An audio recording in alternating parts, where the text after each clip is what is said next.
आपकी शंकाओं का समाधान आपको प्राप्त हो, इसके लिए शुरुआत करेंगे श्रीमान संदीप जी पापड़ीवाल जयपुर से। पहले प्रश्न के लिए आ जाएं और तैयार रहें श्रीमती अर्चना जी इंदौर।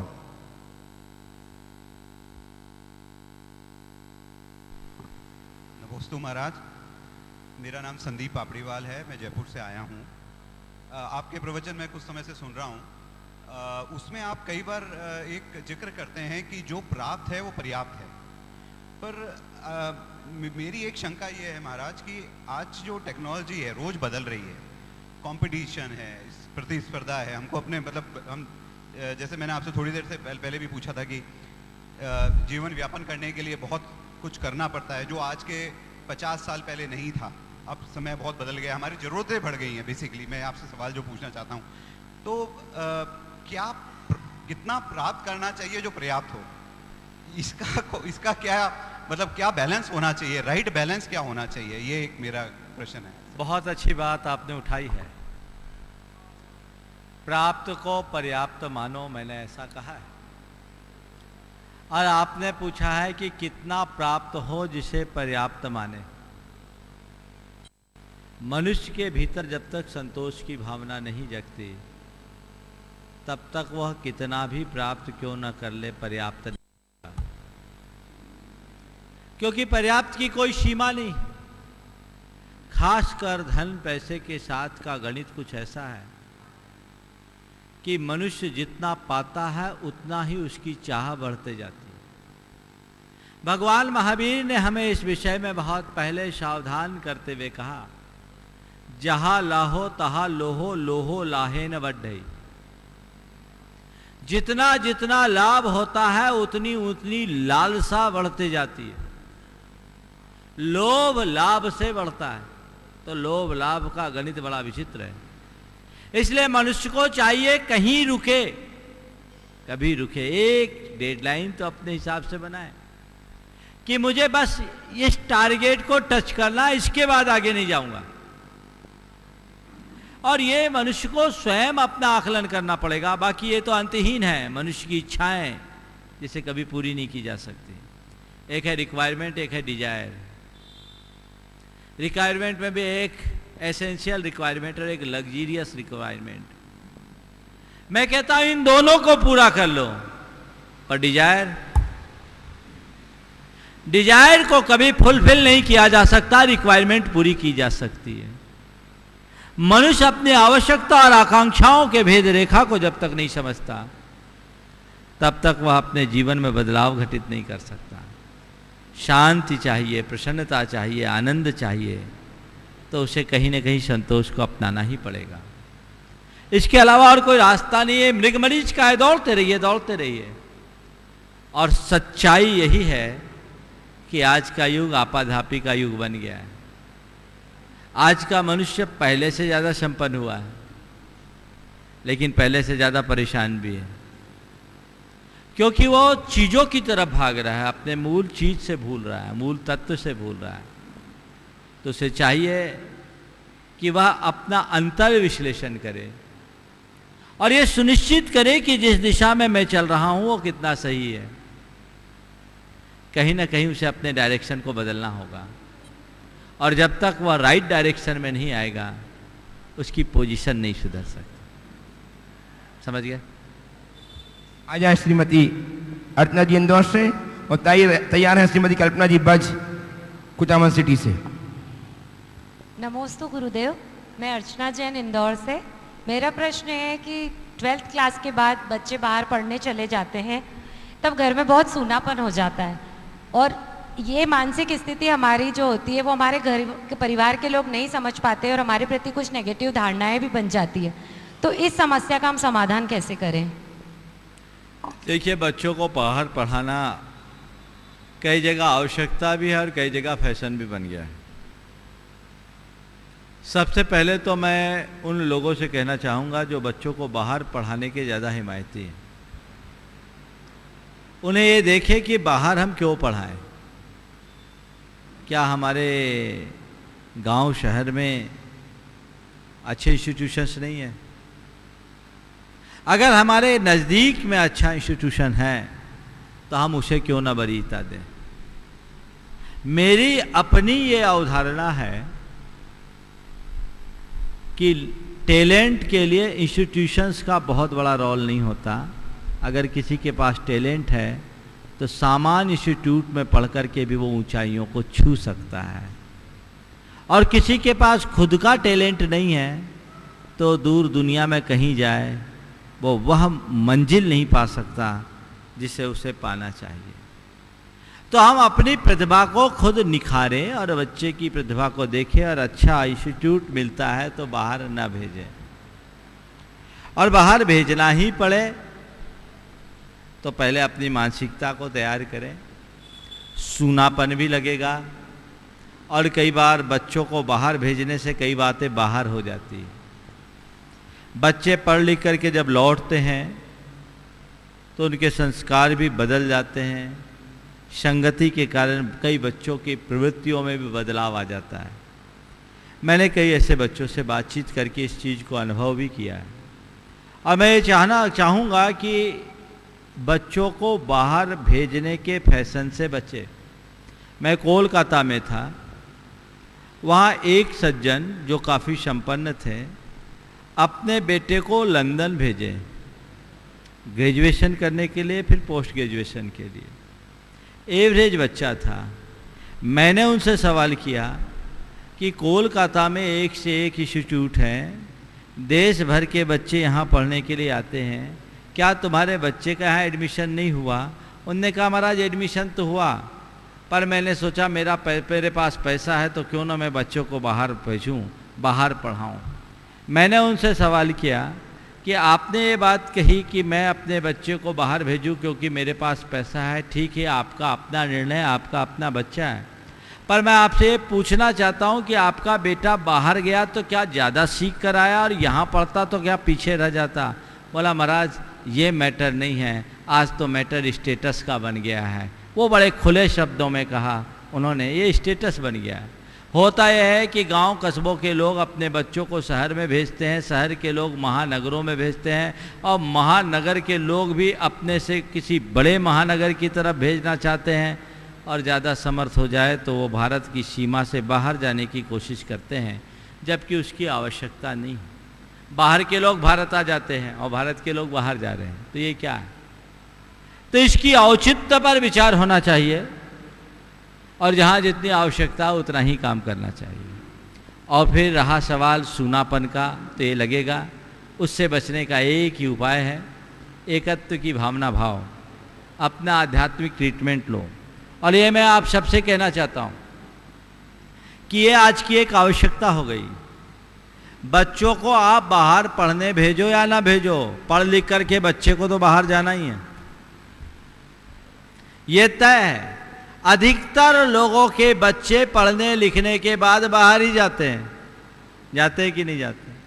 तो जब बच्चों को बाहर जाना ही है तब अपनी सोच बदलिए कि मैंने अपनी जिम्मेदारी पूरी की, मेरा ये कर्तव्य है कि बच्चे को पढ़ा लिखा कर योग्य बनाना, उसे अपने पाँवों पर खड़े कर देना। वो अगर अपने पाँवों पर खड़ा हो गया तो अब हम बच्चे के मोह में उलझने की जगह अपने प्रति जागरूक हों और अपने आत्मा के कल्याण का मार्ग पकड़े, अध्यात्म का रास्ता पकड़ ले, धर्म के राह पर चल पड़े, तो जीवन में कहीं रिक्तता और सूनापन का अनुभव नहीं होगा।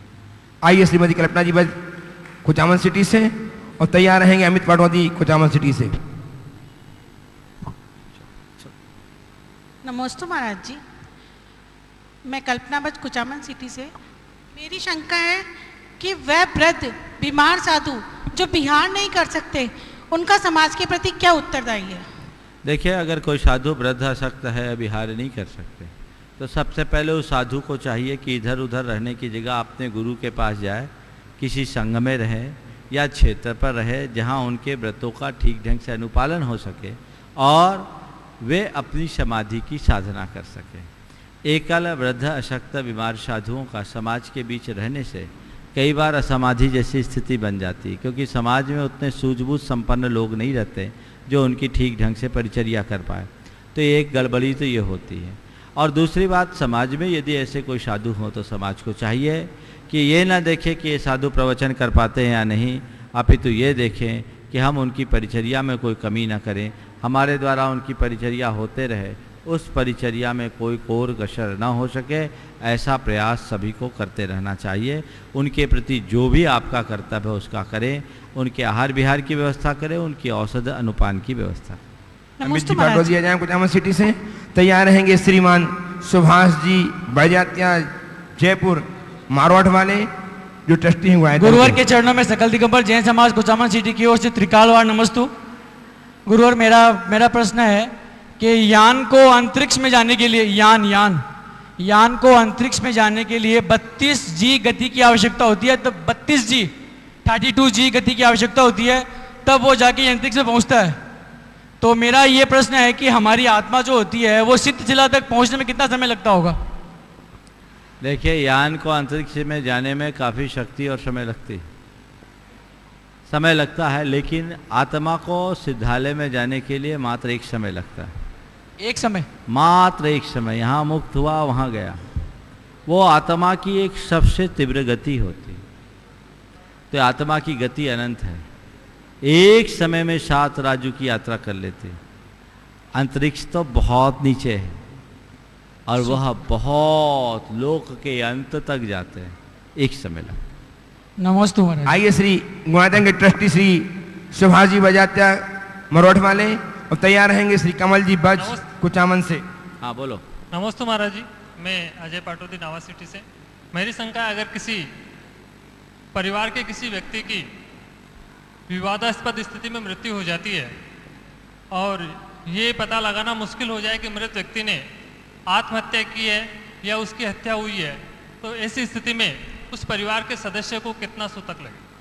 देखिए, जहाँ विवादास्पद स्थिति है, आत्महत्या या हत्या का स्पष्टीकरण नहीं हुआ, तो इसे भी एक प्रकार का अपघात मानना चाहिए। और अपघात में 6 महीने का सूतक होता। आत्मघात और अपघात दोनों इक्वल है।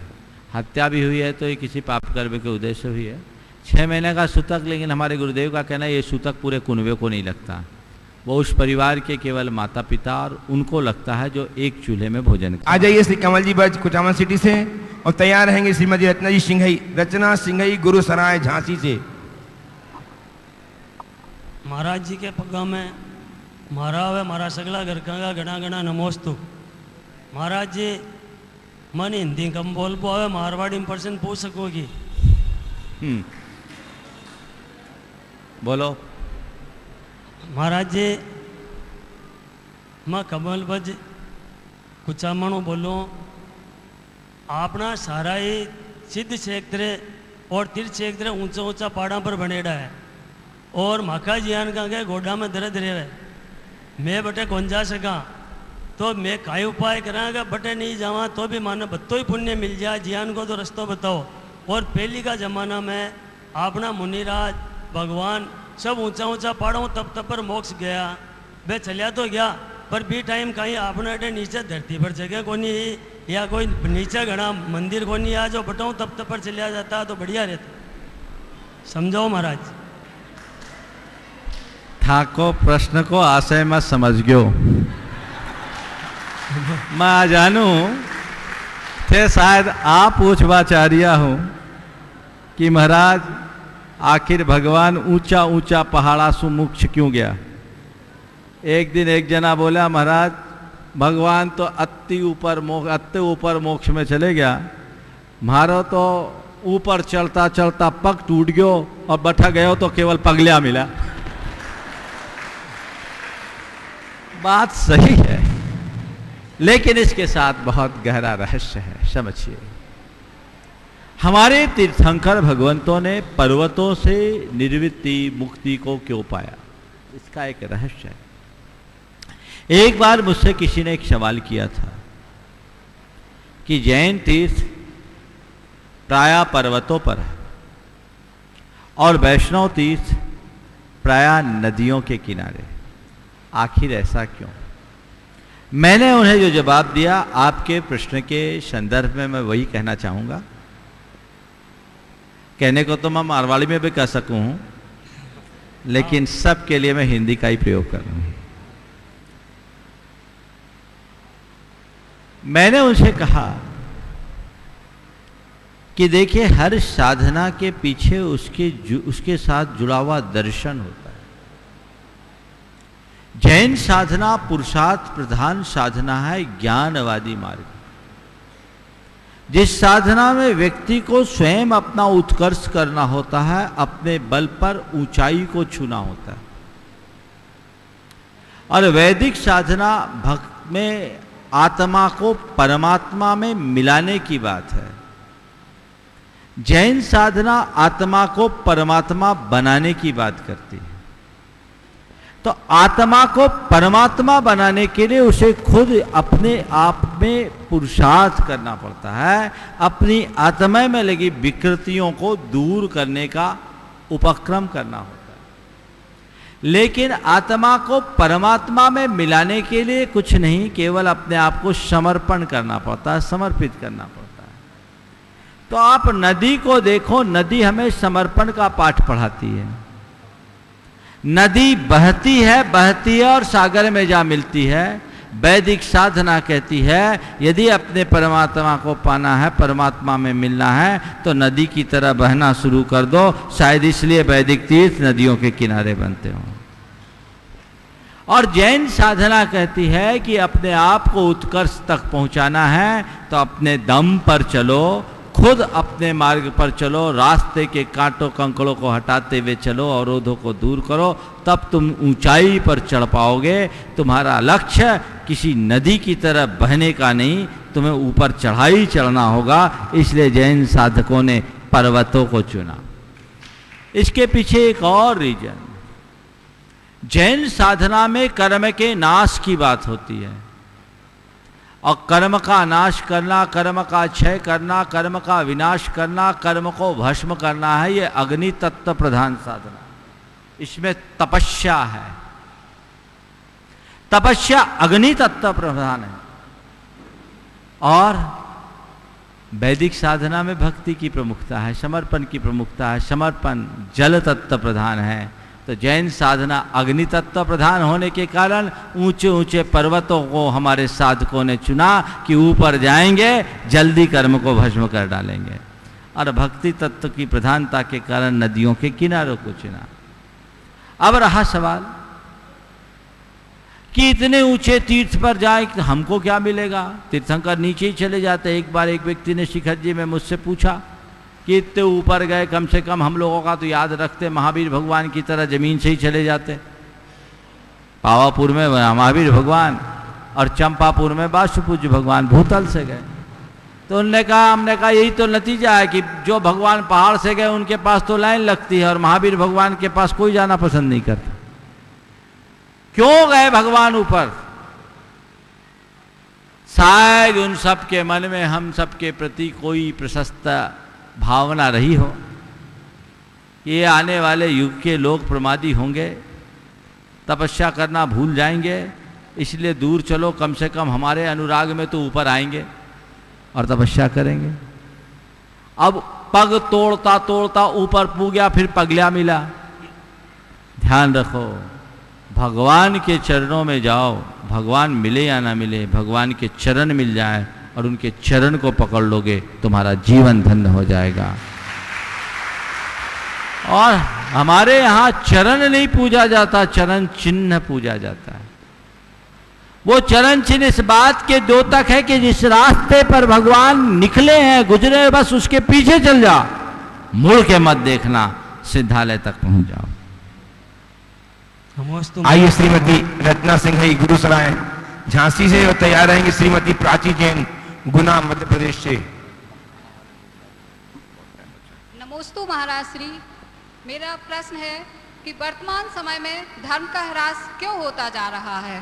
वर्तमान समय में धर्म का ह्रास इसलिए हो रहा है कि पंचम काल है, अवसर्पिणी काल है, इसमें ह्रास ही होना है।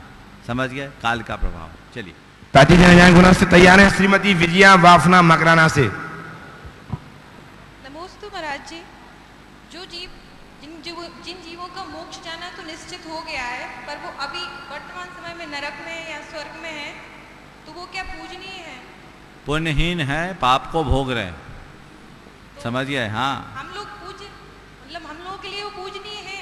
पूजनीय? अच्छा, आपने पूजनीय, आज क्या साउंड बहुत गूंज रही है, मुझे समझ में नहीं पा रहा। आप लोग समझ पा रहे पूरी बात को? आ रही आवाज स्पष्ट? वो पूजनीय नहीं है, हम उनके वर्तमान रूप को पूजेंगे, अतीत के रूप को हम या भविष्य के रूप में जो तीर्थंकर बनेंगे तो उनके तीर्थंकर रूप को पूजेंगे, न कि अभी जो अधोगति में है उनके नहीं। श्रीमती विजया जी वाफना मकराना से तैयार हैं, नितेश जी पहाड़िया मकराना से। आगे बोलो। और एक आ जाइए श्रीमती उषा जी गोधा मकराना, जल्दी जल्दी आए। श्रीमती विजया जी नाम देता हूँ, तैयार हैं एकदम, पहले बार बार कहता हूँ तैयार। आ जाइए नितेश जी पहाड़िया, हो जाओ। हाँ, नाम सुनते ही तैयार हो जाए। हाँ, गुरुदेव के चरणों में त्रिबार नमोस्तु नमोस्तु नमोस्तु। गुरुदेव, वर्तमान व्यवहारिक जीवन में प्रत्येक मनुष्य की एक प्रवृत्ति हो गई है।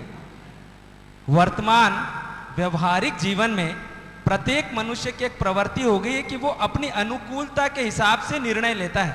उसके निर्णय लेने की प्रवृत्ति में अगर वो उस निर्णय उसके अनुकूल है, चाहे वो दूसरों के प्रतिकूल हो, तो वो निर्णय लेता है। क्या यही हमारा शादवाद का सिद्धांत है? क्या हमारा शादवाद का सिद्धांत इस बात की हमें पुष्टि करने की आज्ञा देता है? और हम शादवाद के सिद्धांत के माध्यम से किस तरह अपने जीवन को उन्नत बता सकते हैं? कृपया मुझे मार्ग सुझाएं। बहुत अच्छा सवाल आपने उठाया। वर्तमान जीवन में हम अपने निर्णय को कैसे लें? अनुकूल निर्णय लेना एक बहुत बड़ी कला है। हर कोई व्यक्ति में ऐसी काबिलियत नहीं होती कि वो हर समय अनुकूल निर्णय ले। प्राय लोगों के द्वारा कोई ना कोई प्रतिकूल निर्णय ले लिया जाता है। लेकिन आपने पूछा है कि हम अनुकूल निर्णय लेने के लिए क्या करें। हमारे यहाँ कहा गया है आप निर्णय लें, आपका निर्णय ऐसा हो जो आपके लिए तो अनुकूल हो ही, पर किसी और के लिए अनुकूल प्रतिकूल न बने, इस बात का ध्यान रखना चाहिए। स्वहित के साथ सर्वहित का ध्यान रखो। कदाचित स्वहित करो, साथ साथ परहित भी करो। परहित न कर सको तो कम से कम पर का अहित तो मत करो। हमारा धर्म यही कहता है, जम इच्छसी अपनतो जमचन इच्छसी अपनतो तम इच्छा परस्वीय एतिगम जिन शासनम। जैसा तुम अपने प्रति चाहते हो और जैसा तुम अपने प्रति नहीं चाहते हो, औरों के प्रति वैसा ही व्यवहार करो। धर्म का सार कुल इतना है। तो अपने जीवन में उस बात का विस्तार होना चाहिए और इसी अनुरूप अपने जीवन को आगे बढ़ाने का काम करना चाहिए। तो आप कोई भी निर्णय लें तो ऐसा निर्णय न लें कि मेरा निर्णय मेरे फायदे के लिए हो, पर मेरे एक अकेले के फायदे के साथ अनेकों को नुकसान हो जाए। आपने पूछा है शादवादात्मक दृष्टि से हम क्या करें।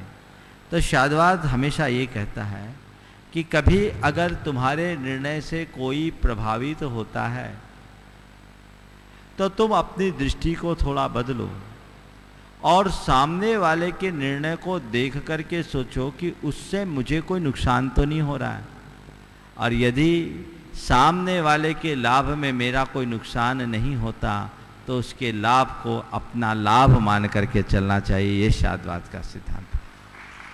आ जाइए श्रीमती उषा जी गोधा, श्रीमती विजया जी वाफना मकराना से और विनय कुमार जी पाटनी मकराना से। महाराज जी के चरणों में त्रिबार नमोस्तु नमोस्तु नमोस्तु। मैं उषा गोधा मकराना से। मेरा क्वेश्चन ये है महाराज जी कि आज हमें जैन कुल मिला है, पुण्योदय से सब जैन कुल मिला है, अच्छा कुल मिला है, सब कुछ मिला है, लेकिन अमेरिका में जो रहने वाले हैं जीव, अमेरिका में जो रहने वाले जीव हैं, उनका पुण्य ज़्यादा सत्ता में है या मेरा पुण्य ज़्यादा सत्ता में है? अमेरिका में रहने वाले लोगों का पुण्य ज़्यादा है, यहाँ ज़्यादा रहने वाले। देखिए, अमेरिका के लोग पुण्य को भोग रहे हैं और आप यहाँ पुण्य कमा रहे हैं, दोनों में अंतर इतना ही है। आ जाइए विजय जी वाफना, तैयार है विनय पाटनी मकराना से और तैयार हैं श्रीमती सुशीला जी गोधा मकराना। नमोस्तु महाराज जी। मेरा प्रश्न है कि जैसे तप और दान में श्रेष्ठ क्या है? तप और दान में महत्व किसका ज्यादा है और दान किसको और कहाँ देना चाहिए? तप और त्याग में किसका महत्व है? देखिए, तप हमारे त्याग को निखारता है। पहले त्याग किया जाता है, फिर तप किया जाता है। बिना त्याग के तप अधूरा है और बिना तप के त्याग अधूरा है। दोनों एक दूसरे के पूरक हैं। अगर तपस्या करना है तो पहले त्याग करो, और त्याग किया है तो निठल्ले मत बैठो, कुछ ना कुछ तपस्या जरूर करो। दान कितना और कहाँ करना चाहिए? अपनी आय का कम से कम 10मांश दान जरूर करना चाहिए।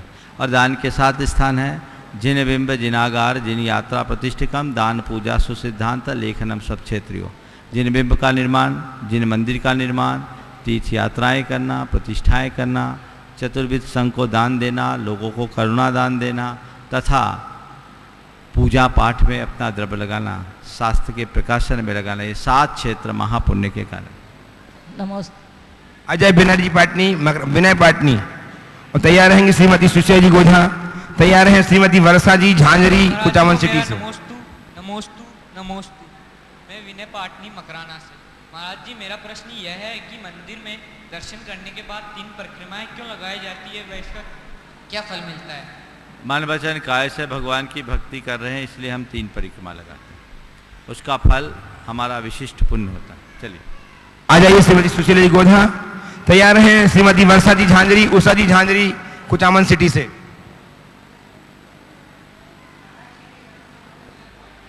Mic mic. महाराज श्री के चरणों में नमोस्तु नमोस्तु नमोस्तु। महाराज श्री 2 मिनट तो मैं अपनी भावना व्यक्त करूंगी। भाव नहीं, सीधा प्रश्न। हाँ। मुझे खुशी मिली इतनी कि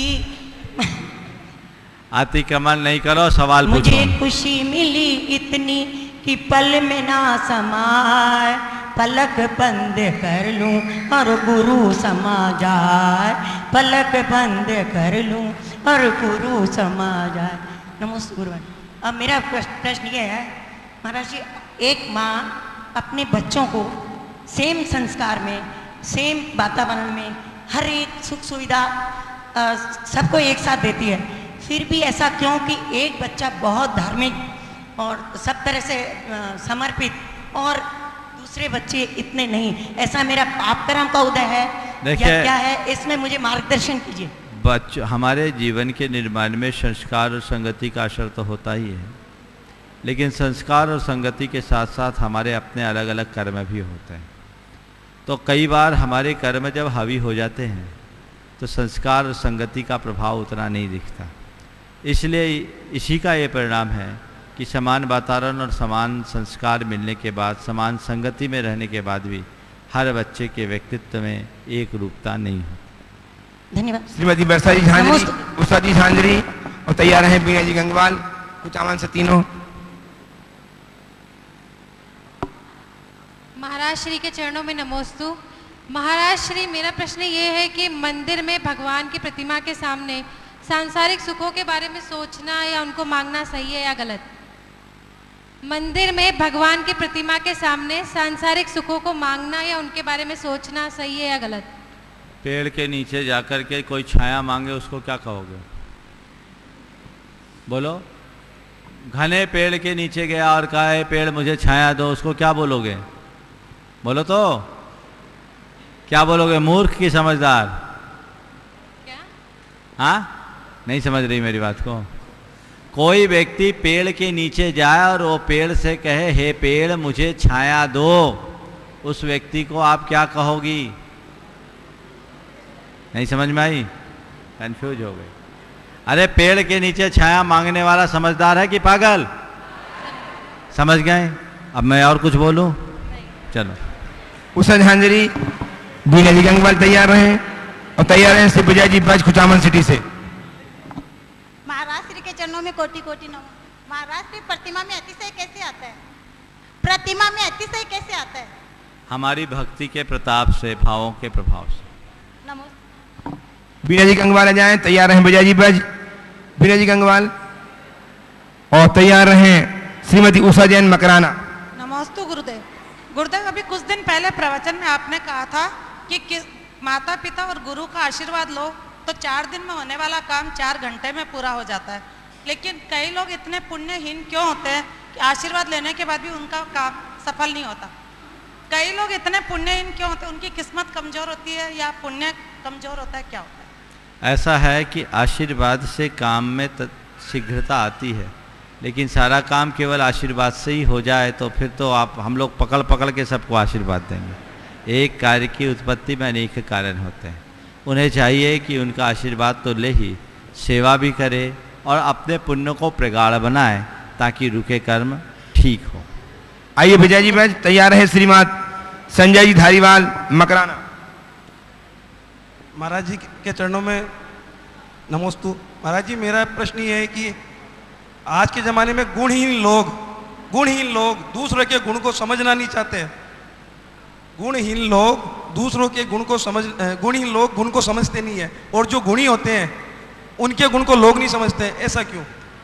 हमारे यहाँ एक बहुत अच्छी उक्ति कही गई है, ना गुणी गुणिनम वेत्ति गुणी गुणीषु वत्सरी। ना गुणी गुणिनम वेत्ति गुणी गुणीषु मत्सरी, गुणी च गुणवादी च दुर्लभो सुलभो सफलो जन। कि अगुणी जो गुणहीन है वो किसी का गुण नहीं मानता, और जो तथाकथित गुणी है वो दूसरे गुणी के गुण को बर्दाश्त नहीं कर पाता। तो जो निर्गुणी है वो दूसरे को कोई निर्गुण मानता, और जो गुणी है वो दूसरे के गुण को झेल नहीं पाता। इसलिए गुणी होना और गुण रागी होना या गुणानुवादी होना इस लोक में बहुत दुर्लभ है। मनुष्य के हृदय में ईर्ष्या की इतनी तेज आग जलती है जो उसके सारे गुणों को भस्म कर डालती है। आ जाइए श्री संजय जी धारीवाल, तैयार हैं श्री नवरत्न जी बम बुरावड़। गुरुदेव नमोस्तु नमोस्तु नमोस्तु। गुरुदेव मैं संजय धारीवाल मकराना से। मैं आज के समय में हमारे समाज के अंदर प्रोडक्टिविटी बहुत कम है।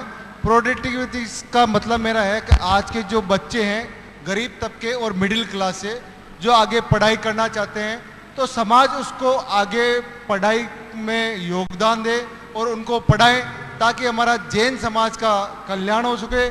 तो उसके बारे में जैन समाज क्या कर रहा है और उसको कैसे बढ़ाया जाए। जब तक समाज में प्रोडक्टिविटी की ओर ध्यान नहीं देगा तो हमारा समाज आगे कैसे बढ़ेगा। और इस ओर आपके आशय को समझ गया, बहुत अच्छा सुझाव आपने रखा है। समाज के लोगों को आगे बढ़ाने के लिए समाज का दायित्व क्या है, शायद आप यही जानना चाहते हैं। ये हम सबका बहुत बड़ा दायित्व है। हमारे यहाँ तो सम्यक दर्शन के 8 अंगों में एक महत्वपूर्ण अंग है स्थितिकरण और वात्सल्य।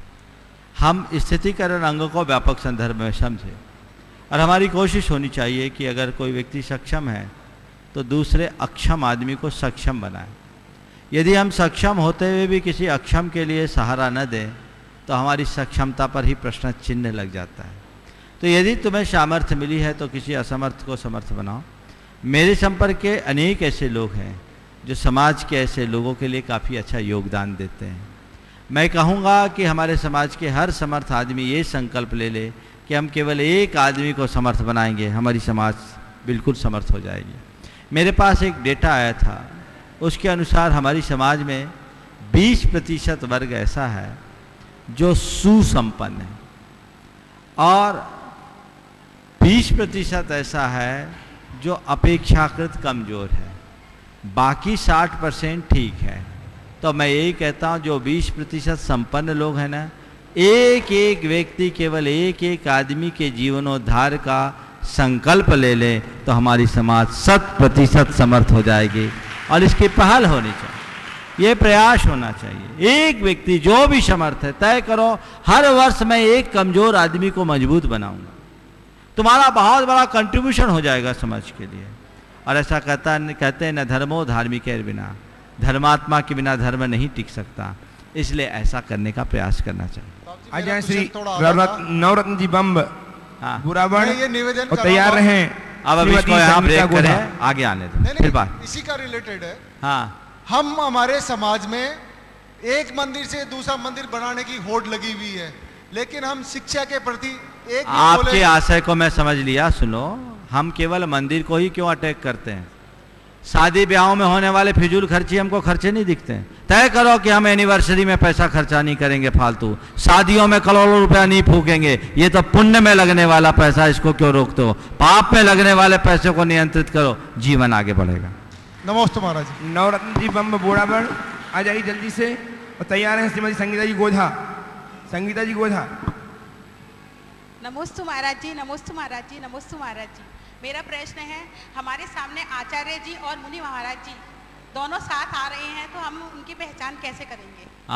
हमारे सामने से आचार्य जी और मुनि महाराज जी दोनों साथ साथ आते हैं, तो हम उनकी पहचान कैसे करेंगे? आचार्य और मुनि दोनों साथ आए तो उनकी पहचान कैसे करें? अपने आप पता लग जाएगा कौन आगे है कौन पीछे है, उसको पूछने की जरूरत नहीं है। चलो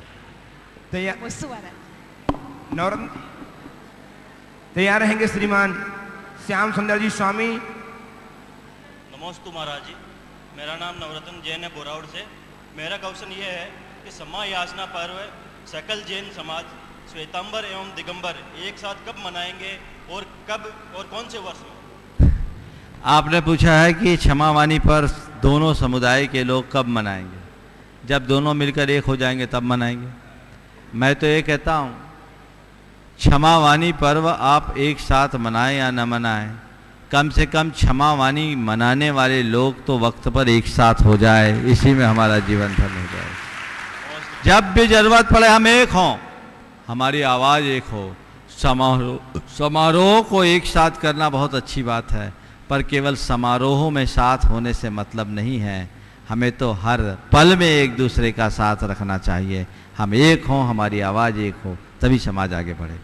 श्याम सुंदर जी स्वामी अपनी जिज्ञासा प्रस्तुत करें, उसके पूर्व एक सूचना मैं आप सबको देना चाहता हूँ। सूचना यह है कि वर्तमान में सोशल मीडिया के माध्यम से पूरे देश में धार्मिक और सामाजिक सूचनाएं दी जाती हैं, लेकिन प्राय देखा जाता है कि आजकल इन माध्यमों से आधारहीन झूठी खबरें भी प्रसारित की जाने लगी हैं। इसी बात को ध्यान में रखते हुए परम पूज्य मुनिराज के आशीर्वाद से इनके भक्तों ने एक प्रामाणिक ऐप तैयार किया है, जिसमें तथ्यात्मक एवं प्रामाणिक गतिविधियां आप सब तक पहुंचाई जाती हैं। इस ऐप में विभिन्न सूचनाओं के अतिरिक्त आप हम सब पूज्य मुनिराज के सारे प्रवचन सुन सकते हैं, सारे शंका समाधान सुन सकते हैं, मुनिवर की वास्तविक लोकेशन का पता लगा सकते हैं और इस ऐप के माध्यम से हम अपनी शंकाएं भेजकर समाधान भी पा सकते हैं। साथ ही इस ऐप के माध्यम से मुनिराज के प्रातः 8 बजे से 9 बजे तक के एवं सायंकालीन शंका समाधान लाइव सुन एवं देख सकते हैं। अतः आप स्वयं इस ऐप से अपने आप को जोड़ें और अपने मित्रों को जोड़ें। इसके लिए उन्हें प्रेरित करें। यह सुविधा एंड्रॉइड, iOS और विंडोज जैसे सभी मोबाइल पर उपलब्ध है। आज अभी से अपने आप को प्रामाणिक ऐप से जोड़ करके मुनिराज से जुड़ें और मुनिराज के माध्यम से अपने जीवन को सुव्यवस्थित करने का मार्ग प्राप्त करें। आइए श्रीमान श्याम सुंदर जी स्वामी मकराना से और तैयार रहें श्रीमती रश्मि गंगवाल। महाराज जी के चरणों में सत नमन। महाराज जी, मेरा एक प्रश्न है। आज मुझे पहली बार आपसे या किसी संत से प्रश्न करने का अवसर मिला है। मैं अपने आप को भाग्यशाली मानता हूँ। मैं आपसे पूछना चाह रहा हूँ, भगवान महावीर का देश, भगवान बुद्ध का देश, भगवान राम का, कृष्ण का देश और हजारों संतों ने इस देश को अहिंसा के रूप में, इस देश में कहीं हिंसा ना हो, इसके लिए सतत प्रयास किया, लेकिन फिर भी हिंसा जो है कम नहीं हो रही है। आप थोड़ा सा और यहाँ तक अपनी माइक को थोड़ा दूर रख करके आप बोलिए। आपकी बात मैं सुन नहीं पा रहा हूँ। थोड़ा सा माइक दूर रख के बोलिए। आप बोलिए। हाँ, मेरा ये निवेदन है, मेरा ये प्रश्न है कि भगवान महावीर के देश में, भगवान बुद्ध के देश में, राम और कृष्ण के देश में जो अहिंसा का अपना जो एक बड़ा आंदोलन देश में चल रहा है, वो कम न होते हुए भी बहुत बढ़ रहा है। प्राणी मात्र में हिंसा का भाव बढ़ गया। पशु पक्षी मानव, यहाँ तक माँ के गर्भ में बच्ची की भी हत्या हो रही है। ये कैसे रुके? ये मेरी शंका का समाधान। बहुत सही बात कही कि भारत की अहिंसा प्रधान धरती में हिंसा का नंगा नृत्य कैसे बंद हो। शायद आप ऐसा ही कहना चाह रहे हैं। वस्तुतः हमें चाहिए कि हम भारत की सांस्कृतिक गौरव को जगाएं। हर व्यक्ति के हृदय में वो सांस्कृतिक चेतना जगनी चाहिए, जिससे वसुधैव कुटुंबकम के उस उदात्त सिद्धांत को समझे। सर्वभूतात्म भावना की भावना लोगों के हृदय में जगाएं। जैसे मेरे प्राण है, वैसे अन्य प्राणियों के प्राण हैं। आत्मोपौम्य दृष्टि लोगों के हृदय में जगे, तब कहीं ये सब काम हो सकता है। ये सब एक आध्यात्मिक क्रांति के बल पर ही संभव होगा। आज के युग में जब सब तरफ उपभोक्तावाद का विषम दौर चल रहा है, ऐसे समय में ये बात बहुत प्रासंगिक है और यह केवल धर्म और धर्म के प्रवर्तकों के माध्यम से ही हो सकता है। हमें एक देश में एक ऐसी क्रांति को खड़ा करने की ज़रूरत है जो विशुद्धतया आध्यात्मिक हो और हर व्यक्ति के भीतर सांस्कृतिक चेतना को जगाए। श्रीमती रश्मि जी गंगवाल आ जाए। आइए। और तैयार रहें श्री सूर्य प्रकाश जी जैन मकराना एवं तैयार रहें श्री सुनील जी जैन मकराना सूत्रधार गुणायतन। जिनका पहले नाम लिया वो भी आ जाओ। हाँ, गुरुदेव के चरणों में मेरा नमोस्तु नमोस्तु नमोस्तु। मैं रश्मि गंगवाल मकराना से। महाराज श्री, मेरा प्रश्न ये है कि चातुर्मास के दौरान श्रावक का अगर गुरुदेव का सानिध्य नहीं मिल पाता है तो हम श्रावक का क्या दायित्व बनता है, और जहाँ गुरुदेव का सानिध्य मिल जाता है वहाँ श्रावक का क्या दायित्व होता है? देखिए, जहाँ गुरुओं का सानिध्य मिले वहाँ उन्हें चाहिए कि वो प्रत्यक्ष उनकी सेवा भक्ति का लाभ लेते हुए संयम की आराधना करें, और जहाँ सानिध्य न मिले वे उनके मार्गदर्शन के अनुसार जितना बन सके अपने जीवन में चातुर्मास के 4 माहों में, 4 माह भी ना हो सके तो कम से कम 2 माहों में अपने जीवन में सात्विकता, संयम और सदाचार का पालन करें। कोशिश करें मेरे द्वारा जीव विराधना कम से कम हो। ये अपने अंदर सावधानी और सजगता लेकर करके चले, और जितना बन सके अपने यहाँ साधु महाराज नहीं हैं तो जहाँ हैं वहाँ जाकर उनके दर्शन का लाभ ले लें। और आजकल तो पारस और जिनवानी ने आपको घर बैठे सुविधा दे दी है, तो कोई साधु का कहीं चातुर्मास हो लाभ तो पूरा विश्व ले सकता है। आप घर बैठे लाभ ले हमें उतना ही टीवी में देख करके भी हमें उतना ही मतलब पुण्य मिल पाएगा? अरे आप अपनी सहभागिता अगर उतनी ही दे दो तो उससे ज़्यादा पुण्य मिल सकता है। चलिए। और महाराज जी सुनील जी जैन नमोस्तु महाराज मकराना से, जो कि आज सूत्रधार के रूप में गुणायतन जुड़े। सुनील जी जैन। नमस्ते महाराज जी, हमने सुना है कि सीता का जीव 16 स्वर्ग से आकर नरक में संबोधन के लिए जाता है, तो क्या ये 16 स्वर्ग के देव नरक में आ सकते हैं? यह सिद्धांत से अनुकूल नहीं बैठती, प्रथमान योग की बात है, सिद्धांत के अनुसार नहीं। हाँ, आइए। सुनील जी मकराना शुद्धागम रूप और श्रीमती श्री विष्णु जी कुमार तैयार हैं। महाराज जी, मेरा प्रश्न ये है कि मैं एक आत्मा हूँ, चैतन्य हूँ, परंतु जब कोई फैसला या बोर्ड करना होता है तब कहा जाता है कि आप अपनी अंतरात्मा की आवाज़ को सुनकर फैसला करें। अतः ये अंतर्ध्वनि, अंतरात्मा, जमीर। थोड़ा फिर से बोलिए आप। महाराज जी, मेरा प्रश्न ये है कि मैं एक आत्मा हूँ, चैतन्य हूँ, परंतु जब कोई फैसला या बोर्ड करना होता है तो कहा जाता है कि आप अपनी अंतरात्मा की आवाज़ को सुनकर फैसला करें।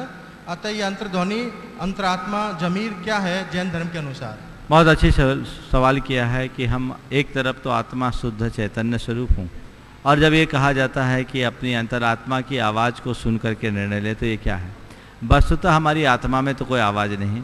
जिस अंतरात्मा की आवाज़ की बात कहते हैं वो हमारा अंतरंग है, जिसे हम अपना अवचेतन मन कह सकते हैं। जो हमारे चित्त की आवाज़ है, हम जो कुछ भी करें उस आवाज़ को सुने जिसमें किसी भी प्रकार का पूर्वाग्रह नहीं होता, और वो आवाज़ प्रायः सही होती है। इस प्रकार आज के शंका समाधान के सत्र को परम पूज्य गुरुदेव के चरणों में नमन अर्पित करते हुए मैं विराम दूंगा। आज की तिथि हम सबके लिए बड़ी गौरवशाली तिथि। आज तारीख के अनुसार हमारे गुरुदेव ने अजमेर के उस भव्य स्थली पर सोनी जी के नशिया के पास मुनि दीक्षा को धारण किया। आज वे अपने मुनि जीवन के तारीख के अनुसार 49वें दिन में प्रवेश कर गए, 49वें वर्ष में प्रवेश कर गए। ये हम सबका गौरवशाली क्षण है। हम उन्हें परोक्ष रूप से वंदन करते हैं, नमन करते हैं, और ये मेरा सौभाग्य है कि अभी मैं ऐसी धरती पर हूँ जहाँ हमारे गुरुदेव ने दीक्षा ली। आगामी 9 तारीख को हमारे गुरुदेव का तिथि के अनुसार आषाढ़ सुदी पंचमी को उनका दीक्षा दिवस है। देखो क्या होता है। मैं तो भावना भाता हूँ कि गुरुदेव की दीक्षा तिथि पर उनकी दीक्षा स्थली की वंदना का योग बने, तो ये अपने आप में बहुत गौरव का विषय होगा। ये एक सुयोग है जो आज राजस्थान के लोगों को प्राप्त होने जा रहा है। मेरा यह सौभाग्य है कि मैं उस पावन धरती की वंदना कर रहा हूँ, इसलिए ये बड़े अनमोल क्षण, और मैं गुरुदेव को याद करते हुए यहीं पर विराम ले रहा हूँ। बोलिए परम पूज्य आचार्य गुरुवर श्री विद्यासागर जी महाराज की। गुणायतन जैन धर्म का एक अति महत्वपूर्ण ऐतिहासिक कदम होगा, जो सारे लोक के जीवन के गुणात्मक परिवर्तन का आधार बनेगा, और जीवन का गुणात्मक परिवर्तन ही मोक्ष मार्ग में सहायक होगा। इतिहास का हिस्सा बनने का अवसर कुछ ही जीवों को प्राप्त होता है, या यूं कहिए कि कुछ भाग्यशाली जीव ही ऐसे कल्याणकारी अवसर का लाभ उठा सकते हैं। आइए आप भी यथाशक्ति दान करें, इस मुहिम का हिस्सा बनें।